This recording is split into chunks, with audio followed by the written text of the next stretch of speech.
All right, I think we're ready. Good evening. Welcome to Grand Blanc Township Board meeting for Tuesday, September 3rd. If we could all rise for the pledge, please. I pledge allegiance to the flag of the United States of America and to the republic for which it stands, one nation, under God, indivisible, with liberty and justice for all. Clerk Robertson, would you please call the roll? I would be happy to call the roll. Trustee Hugo? Here. Trustee Fike? Here.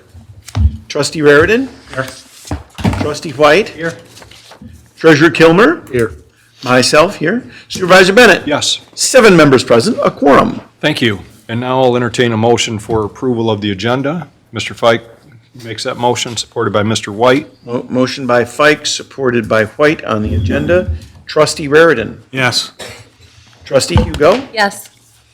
Trustee White? Yes. Trustee Fike? Yes. Myself, yes. Treasurer Kilmer? Yes. Supervisor Bennett? Yes. 7-0, motion passes. Thank you.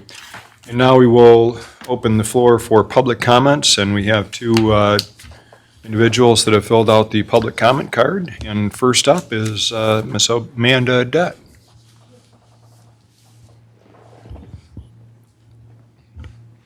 Good evening. Good evening, everyone.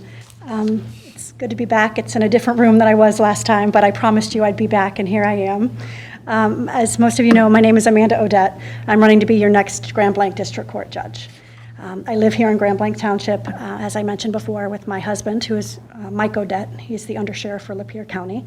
I have 3 young children. Liam is 13, Isla will be 11 next week, and Nola is 7. I have the pleasure of serving as the Burton City Attorney, Mount Morris City Attorney, and Montrose City Attorney, and the attorney for the townships of Montrose and Genesee. I also assist sometimes in the representation of Fenton Township when Attorney Belzer needs me. In this role, I've learned firsthand how the law impacts our community, specifically at the district court level. My career has equipped me with the skills necessary to bring dedication, determination, and discernment to the bench. I have a vast experience working in district court cases, prosecuting criminal matters such as drunk drivings, assault and battery, larceny, among other misdemeanor matters, as well as you're aware, blight and those sorts of things that happen on a municipal level. In addition, I'm also a member of the Genesee County Sobriety Court team. I fill the prosecutorial role in advising the team in an effort to enhance public safety. I think these specialty courts are crucial in our court system. I have experience in landlord-tenant work, collection work, general civil matters, as well as criminal defense throughout my career as a sole practitioner. I am the only candidate with this experience, the only candidate with both prosecutorial and criminal defense work. I'm the only candidate who can bring balance to the administration of justice and uphold the integrity of our courts. I'm doing this to serve the residents of the communities in the district, to help keep our communities safe. I'm doing this to ensure the courts are accessible to all. I will serve this court with empathy and compassion while maintaining the necessary firmness and fairness required of your judge. I have the endorsement of the Police Officers Association of Michigan, of Judge Celeste Bell, and many other variety of fellow attorneys and community members. I firmly believe that I am the best candidate for this job. I thank you for your time. I appreciate your consideration, and it was nice to see you all again. Thank you. Thank you very much, Ms. Odette. And now, Ms. Anupa Chantram. Good evening. Good evening, everyone. It's good to see all of you. My name is Anupa, and I see a lot of familiar faces. I've been in this community a long time. I am a newly appointed DEI Commissioner for the Genesee County, and I am here to ask about a Citizens Advisory Board. I know there might have been some discussion at one time, but I'd like to know the movement on that. So I have taken some notes, and I'm going to just share the notes. So I am wanting to express my strong support for an establishment of a Citizens Advisory Board within our community. Such a board would play a crucial role in bridging the gap between our residents and local government, ensuring that the diverse voices within our community are heard and considered in decision-making processes. This board would provide valuable insights and perspectives from those who live and work in Grand Blanc, allowing for more informed and balanced decisions. It would serve as a platform for constructive dialogue where community members can share their concerns, ideas, and various feedbacks, various issues that affect our town. The direct input would not only enhance transparency, but also foster a greater sense of trust and collaboration between the trustees and the citizens they serve. Furthermore, the advisory board would be instrumental to identifying and addressing communities' needs, promoting inclusivity, and ensuring that our local policies reflect the values and priorities of all of the residents. I would also be happy to lend my services to help establish the board and also possibly sit on the board to ensure that working with the township and working with the trustees, that something could be put together. So at this time, I'm just asking your thoughts on where you're at on that, if you were able to let me know. Thank you. It's a question. Sure, go ahead, Joel. Nupa, Yes. did I hear him to say that you're the new DEI officer for? I'm a DEI, I've been appointed as a DEI commissioner for the Genesee County. So I just started this role in May. So yes, Okay, appointed by Genesee County Commissioners. correct. Okay. I didn't know. Thank you. Okay. Yeah, we haven't discussed it, Anupa, so really, I don't know that anybody would have any comments other than, I guess, take a look at it and see what the proposal is and go from there. But I know, in talking to you the other day, I know that you had mentioned to me, but we'll take a look at it and see what the county's suggesting. Okay, would I be able to get an email response about this, let's say, between now and the next meeting, or would you need more time? Sure. Okay, Yeah. very good. I'll Okay. wait for that. Yeah, Thank you. in fact, send me what the county's looking for and we'll look at it. Okay, very good. Okay, Thank you. thanks. Okay, seeing no further public comment, we're going to close public comment. And we will now go to our privileged presentation by Mr. David Conklin from the Genesee District Library. Good evening. Good evening. Thank you, Mr. Supervisor. Yeah. Board members, nice to be in front of you again this time of year. Usually I stand up here and drone on about our strategic plan, but fortunately, we have a really nice 7-minute video that I'll be doing a little bit of talking in, but we'll have a lot of other people too. So I'll just present that to you. You do have the strategic plan presentation printed out for you to review. You have my card. If you have any questions about that, you can reach out to me. But Okay, go ahead and play it. yeah, Okay. thank you.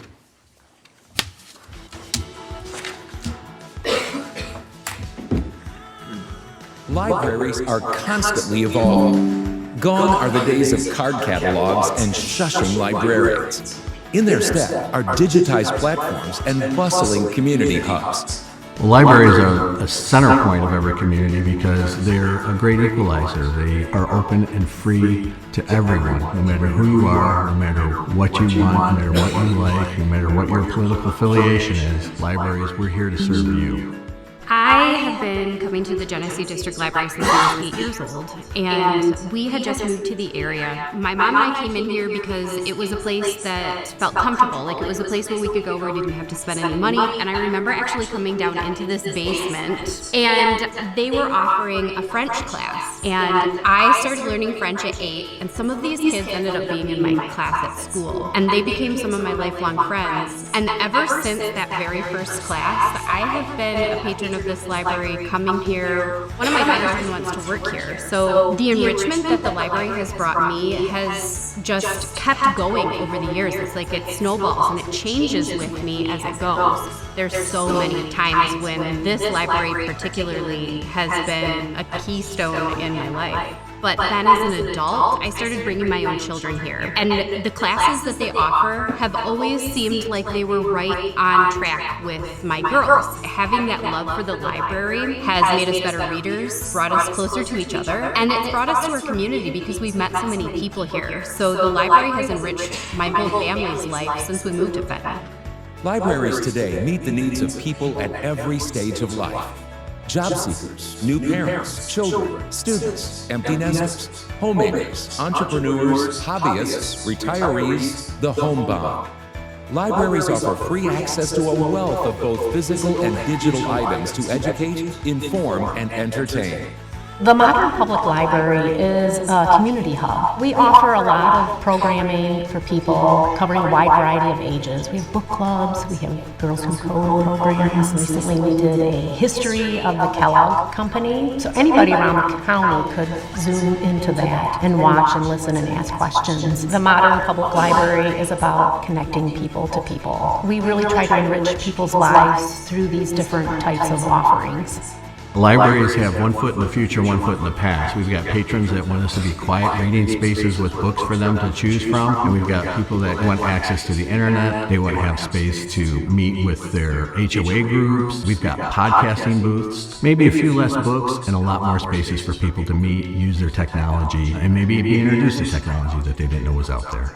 This library has always been catering to the latest technologies. Like, my kids have taken a 3D printing class here. And I brought my Girl Scout troop here as Learning for Girls to Code. The head librarian, Chris Herron, led that. And I always look to the library catalog to see kind of what's up and coming. What might my kids experience at school that I can be a part of here? And so they've done a really good job at modernizing books and the facilities here. In Michigan, the Genesee District Library is bringing its communities together through meaningful experiences and a wide variety of programs.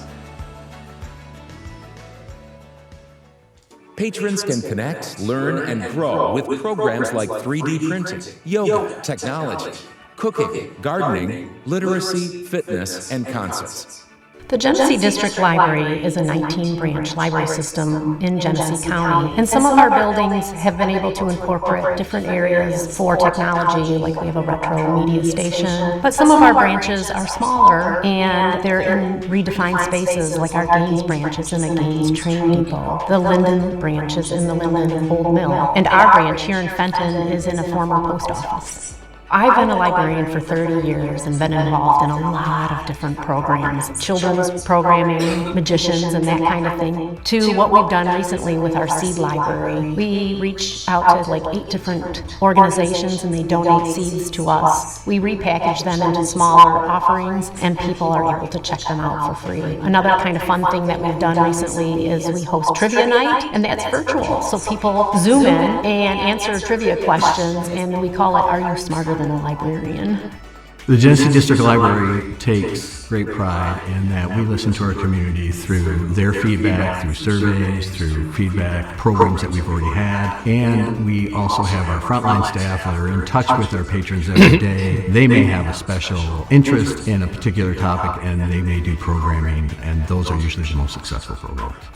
The programming here at the library is always spot on, especially when it comes to the children's programming, because by following the trends of what's happening, they're able to anticipate what kids want to see. So I think that the Genesee District Library really pays attention to trends, technology, and what's going on in the world, especially when it comes to like news and information. This is a really bipartisan way to find out information in your community. You've got community representatives and they bring them in, it gets the information out, and in that way, the programming is really adaptive to the community and to its patrons.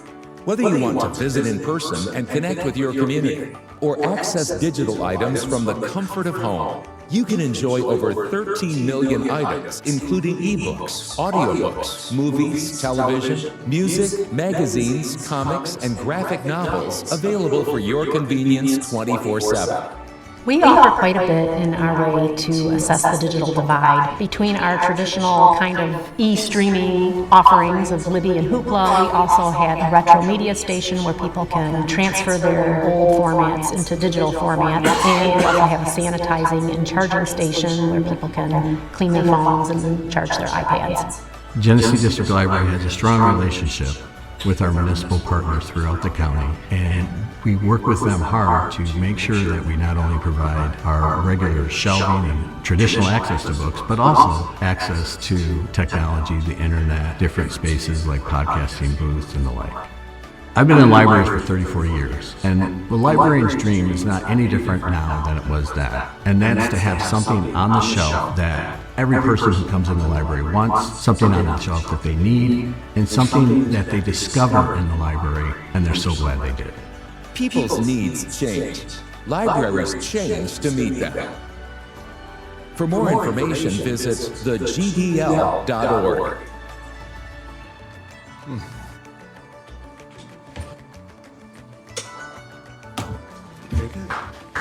Yeah. Very nice job, Mr. Conklin. That was quite the video. That's beautiful. Exciting stuff. Is that available to the public to watch, or?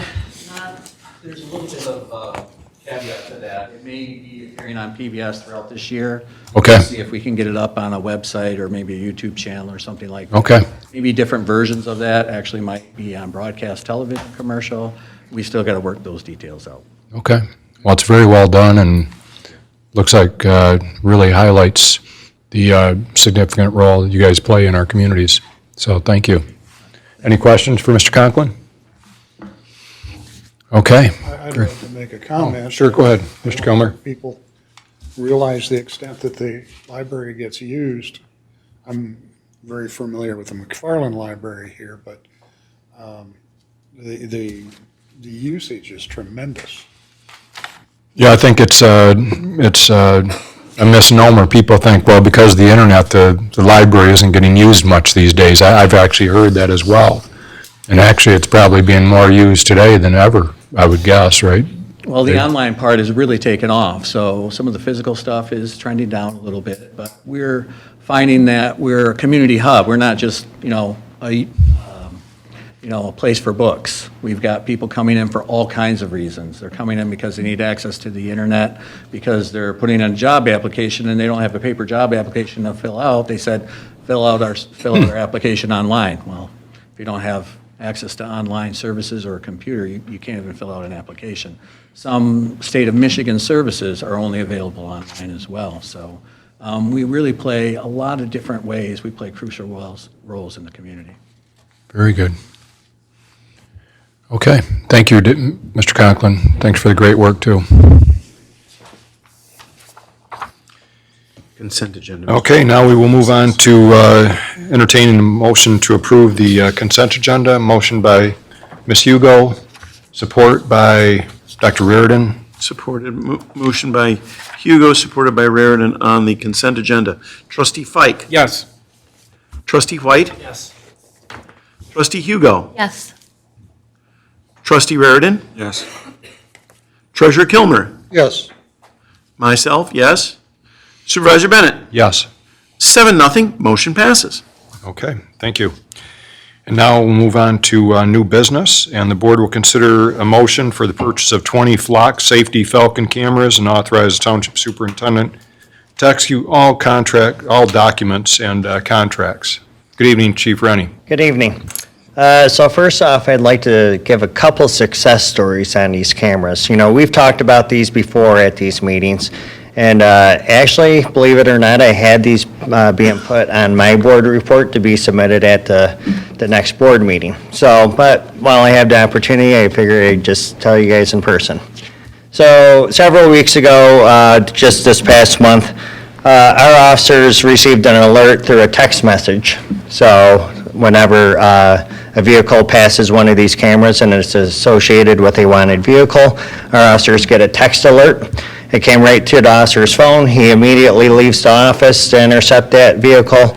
That vehicle was wanted because it had a person wanted for felony warrants. Just this past week, we ended up taking a hit and run over at Woodville Party Store. So the vehicle had ended up bumping the building, causing a little bit of damage to the building. That vehicle was very distinctive. It was a white GMC pickup truck. I immediately went into the flock system, pulled up a couple time frames real quick, and said, here's our suspect vehicle. We were able to obtain a plate number on that, go over to that person's house, knock on the door, make contact with mom, find out where the subject usually stays at. Come to find out he's homeless, usually parks in a parking lot. We were able to pull up the flock camera system again, go directly to that area, and then the next day find that person, who admitted to crashing into the building. He also had some drug paraphernalia on him as well. And the most biggest success that I'd like to bring to your attention is one of our senior living facilities. She had her son over to one of these senior living facilities.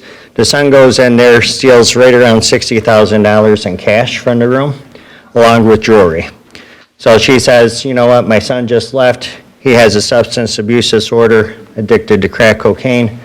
And this is what his vehicle is. We were able to obtain a plate number from that vehicle. We put out a Beyond the Lookout, or a BOL is what we call it. So Flint Township officers heard that BOL through Central Dispatch. They pulled that suspect's plate number up through the FLAC system. And they said, well, shoot, that just passed one of the intersections where I'm at right now. They were able to intercept that vehicle and recover all of the money, recover all the jewelry, and then also take that suspect into custody. So where I'm positive that money probably would have been spent through my training and experience within about a week. So very good successes. Now I bring you back to the proposal or the motion here today. If you recall back in early June at the board meeting, you had approved this, and you approved it to just start the permit process for Genesee County for the road commission to pull the permits. We talked about the funding for this particular project, which would go through the Auto Theft Prevention Authority, or the ATPA, which they were to meet in about the third week of August. So they met, and usually these cameras were fully 100% funded in the past. We met with the ATPA today. They have revenues of about 7.7 million coming in, but all the proposals throughout the state were 19 million. So they had to find somehow to cut back on some of the equipment. So they came up with across the state, it's going to be a 60-40 split opposed to a 100%. So that essentially means that we would have to fund this 40%, so, or 33,400. So that's what the motion would be for today. Clerk Robertson? Why the shortfall in revenue that was anticipated? So the shortfall is because more cameras are being implemented throughout the state due to Auto Theft Prevention Authority funds, and an increase in some of these auto theft units increasing in size. So example, just this past year, Grambling Township got into gain, effective August 1st. The city of Grambling, Davison Township, because one of the added benefits is that the ATPA is also funding the officer's position, 60% as well. The vehicles that are going to be used, 60%, and this equipment, 60%, so. If I remember correctly, what isn't ATPA funded, is it funded off of levies on auto insurance policies? That is correct. So they get $1 for every insured vehicle throughout the state. So whether it's a commercial vehicle, passenger vehicle, we just found this out today. So, and that's been the same ever since the 80s. They don't really want to open that up again, because once they open that up for a change in a law, then the insurance companies get to pick and choose what they want to take out or even put in to that, so. So basically, because more people are participating in it, the Correct. cost is rising. Yeah, and more equipment, yes. So the camera system, you were able to communicate with Flint Township, and they were able to find that. Does it go outside of the county as well? Let's say Oakland County, if we had somebody that was leaving Genesee County and headed south with the cameras and... I have access all the way down to Miami if we want, so I have that, it has that ability. So any agency that is willing to share, each agency's, camera system, it's kind of like a big network, so to solve, detect, and prevent crime. Okay. Mr. Pike? Do we have these flock cameras up right now? So Flock had accidentally placed one down at Saginaw and Baldwin. So they said, well, if this does not go, we'll end up pulling that. The Genesee County, they have one right over here at the point, right on Saginaw and Dort. And then also this same system is the one that I advocated with Knollwood to do some crime prevention aspects. So there's 4 cameras within Knollwood too, which we've had success stories with solving, detecting, and preventing crime from Knollwood. And these 20 new cameras, how will you know where to put them? Can I just, Yes. real quick? Yeah. I don't think we want to get into, just the generality, but we don't want people the bad people to know where these cameras are. Right where they're at. So I don't we. want to know where they are, but I mean, Right, how do you just determine? generalities. Yeah. To answer trustee Fike's question is, so we bring Flock in, and they do an analysis of the township, and then they meet with the police department as well. So we have a lot of skin in the game or input into this about where we think that they should be strategically placed on those high traffic or high crime areas. You want one in front of your house? Is the city also participating in this? So the city is participating in GAIN. But since Chief Lipe went to the city manager about this, she had said, no, we are not going to purchase those flat cameras because of her budget. So that's a no. They are not participating in flat, but they are participating within GAIN, or the Genesee Auto Investigation Network. Yep. Dr. Reardon? Motion that we, Okay, is there support? Mr. Fike supports. Motion by Raritan, supported by Fike on item 8A. Trustee White. yes. Trustee Raritan. Yes. Trustee Fike. Yes. Trustee Hugo. Yes. Myself, yes. Treasurer Kilmer. Yes. Supervisor Bennett. Yes. 7-0, motion passes. So, yeah, the other important thing is, missing persons can be found Absolutely, with this yes. technology as well. So it isn't just about, catching people that are stealing vehicles. Yep, It's missing persons, people with dementia driving around, stuff like that. Amber that are alerts. lost. Yeah. Yeah. Yep, a good avenue and narrow down our location to where to search for that person anyway, yeah. No, I think it's good technology. Thank you, Chief.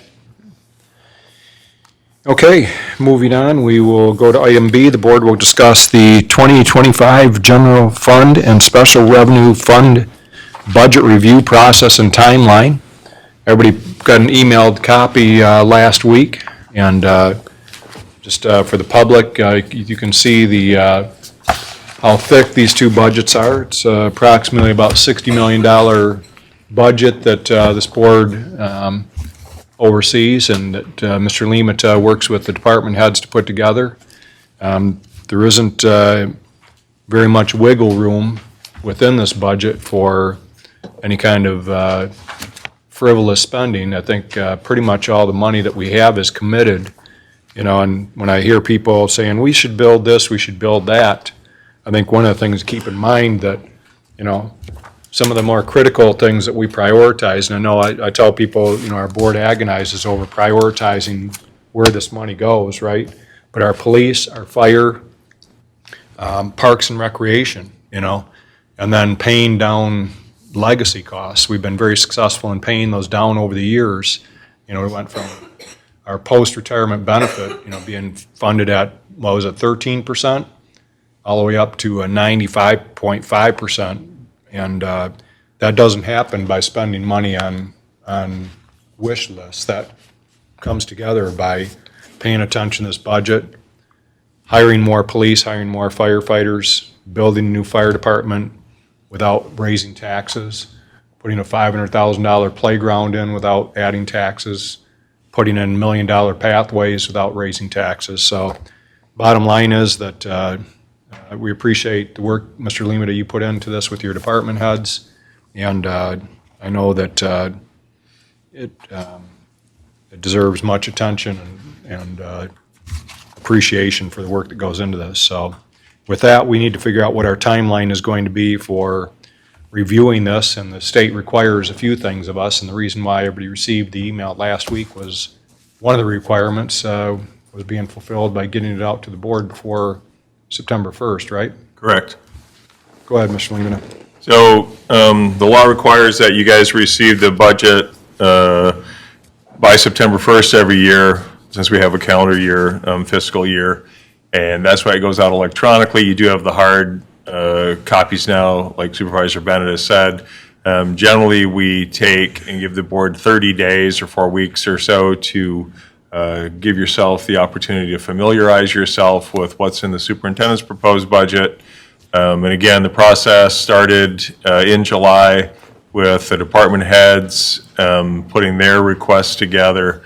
They have to have them in by the end of July. We start at the beginning of August, where Finance Director Kathy Sostak, myself, this year we've incorporated Assistant Superintendent Matt Kimmer and Executive Coordinator Melissa Robertson, and we walk through and meet with the department heads, all the individual departments, and look at their requests, the initial, and go through it. And then I meet with Finance Director after that to start to trim things down to get a balanced budget. By law, it is a balanced budget. We're not, again, I would just like to say, we're in good physical shape. We have done tremendous things. You're going to see about a $30 million general fund. It seems high, but there's also a lot of special assessment district funds going into there and some other governmental funds that are grant related. So it's not that we're getting all of that in tax revenue.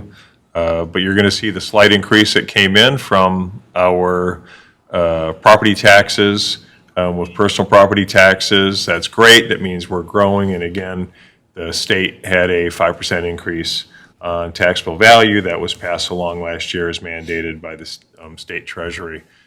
We generally start having these conversations in October with the idea that it is required that the balanced budget is adopted by the board no later than December 31st.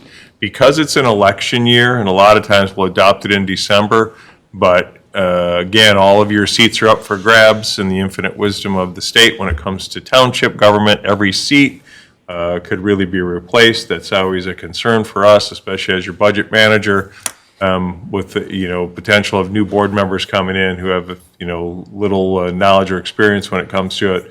I would encourage you to consider, since, quite frankly, you've been a phenomenal board, and what you've done with your fiscal responsibility to taxpayers has been, bar none, a true pleasure for all the entire staff to work with you guys. I would encourage you to maybe adopt it by your board meeting of Tuesday, November 12th.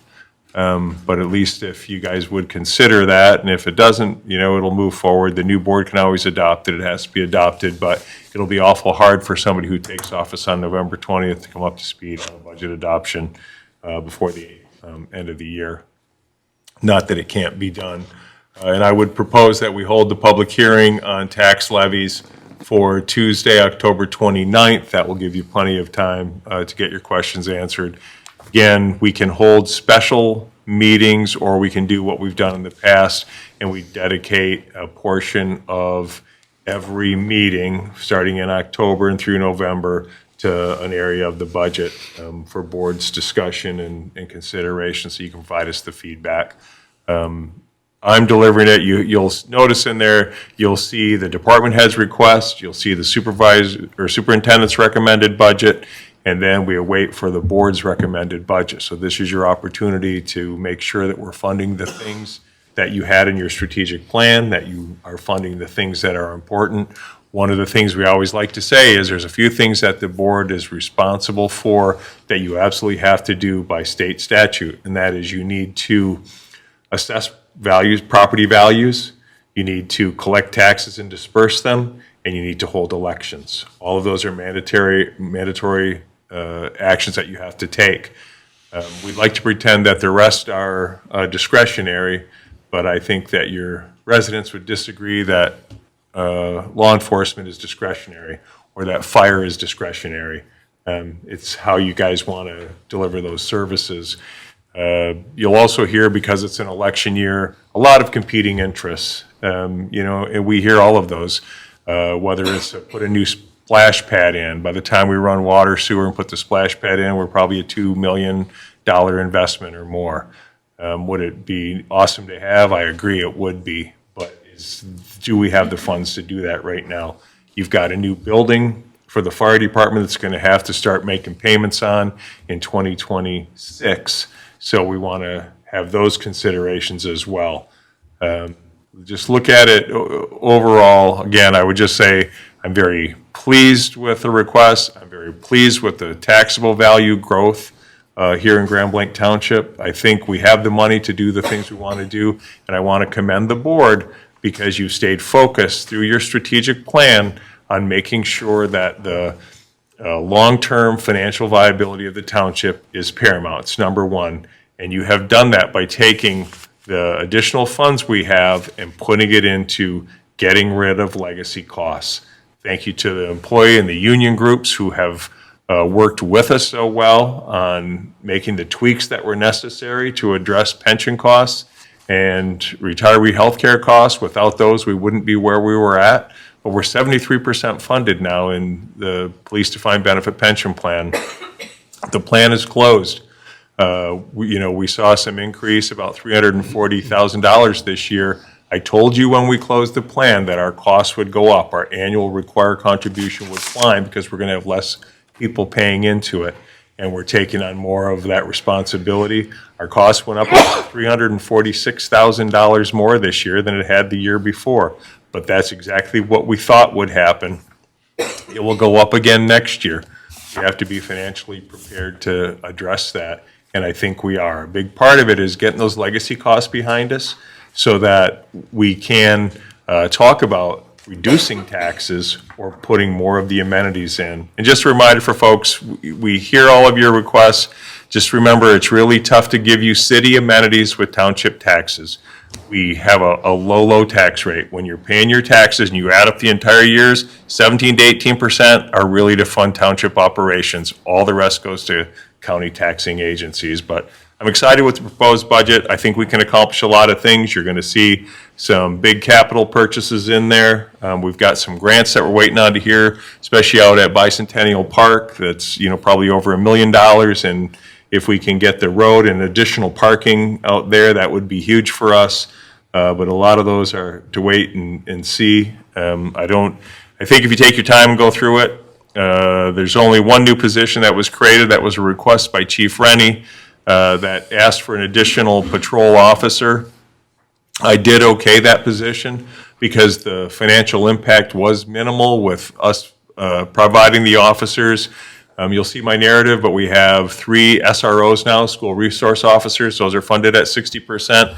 The officer going to gain, that's also funded at 60%. So we can fund it without having the full impact, but yet we're keeping our schools safe by having SROs in there.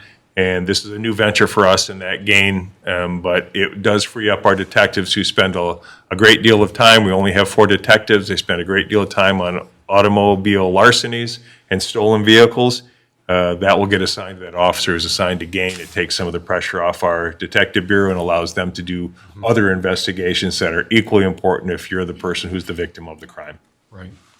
So if you guys want to talk about when you want to move forward, how you want to do it, again, it seems to have worked when we just present at the normal board meetings rather than hold additional meetings, but we're wide open as a staff to do whatever. We'll do a brief presentation in October just to show any changes that are coming about. But this is the same process that you guys have been through now several times.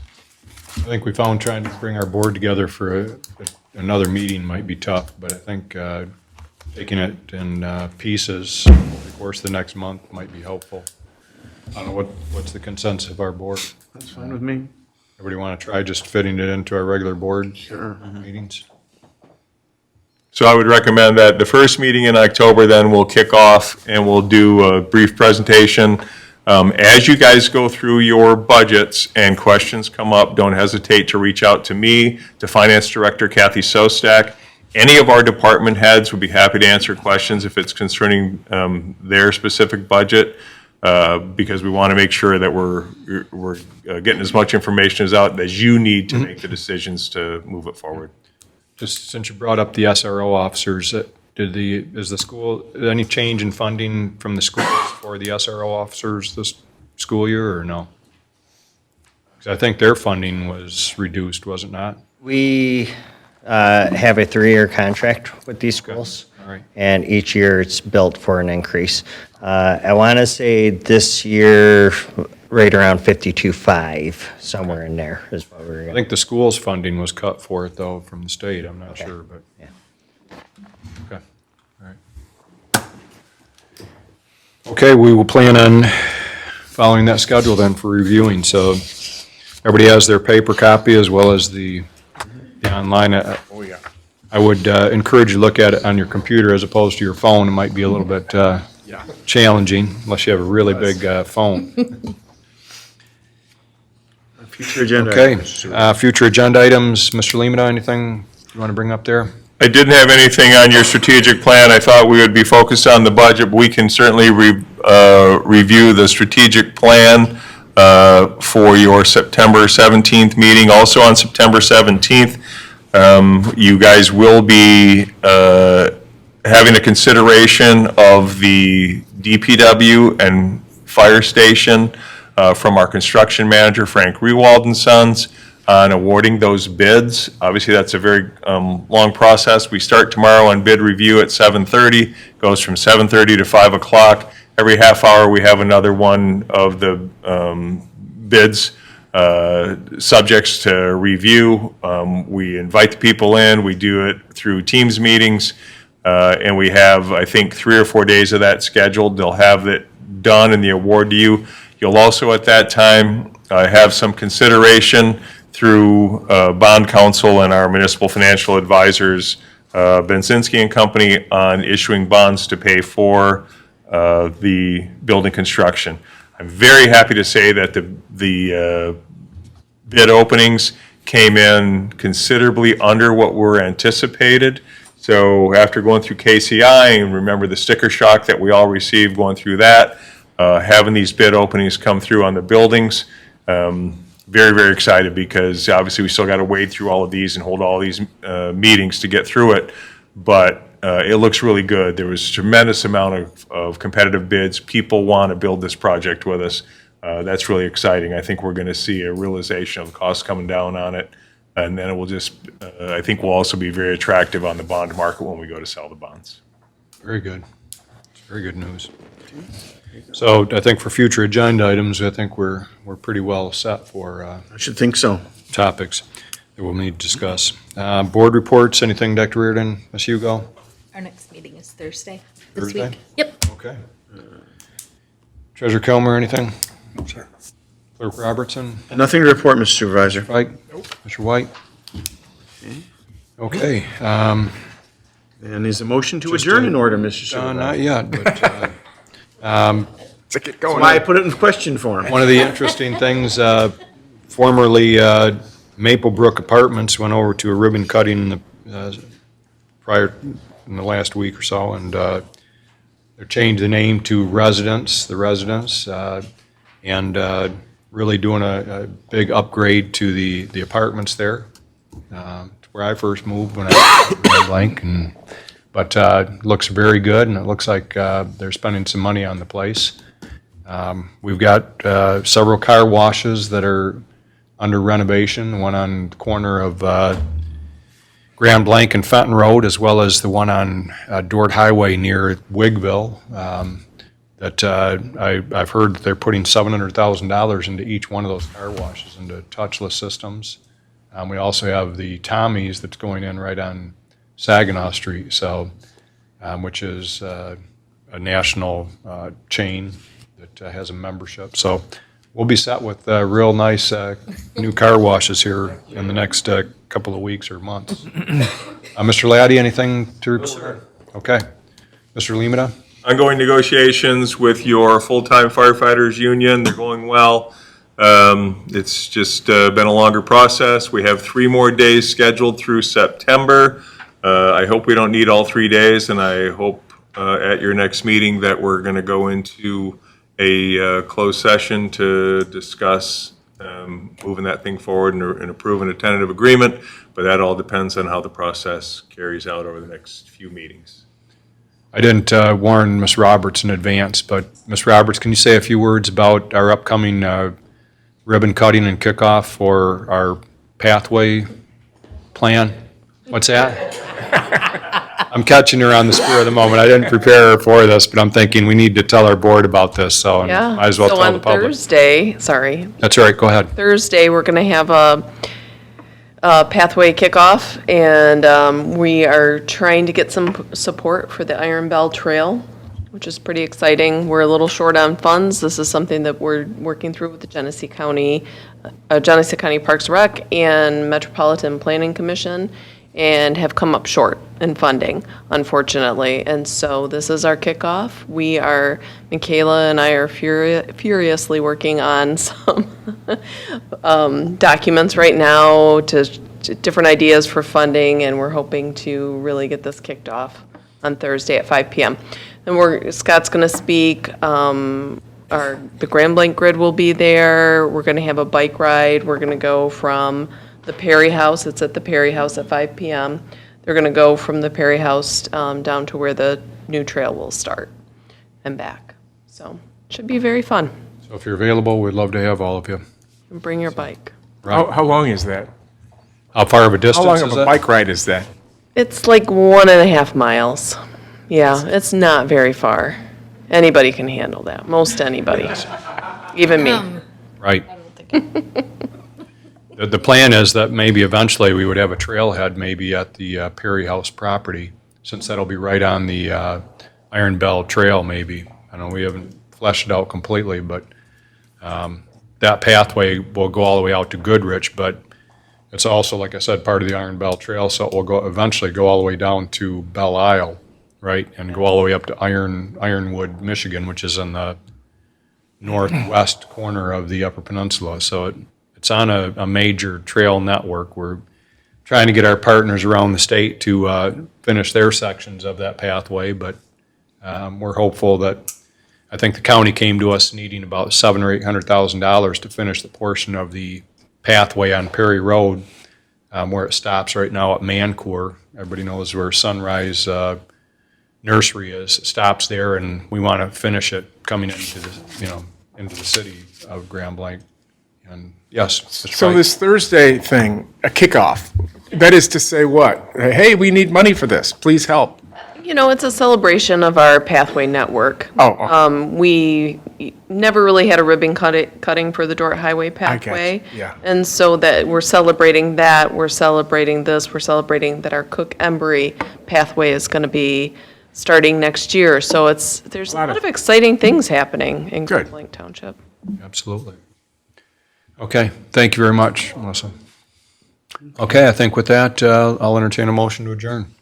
Ms. Hugo makes the motion, supported by Mr. Fike. All those in favor say aye. Aye. Okay, we are adjourned at 6:47. Hugo, Pike, adjourned, 6:47. All right.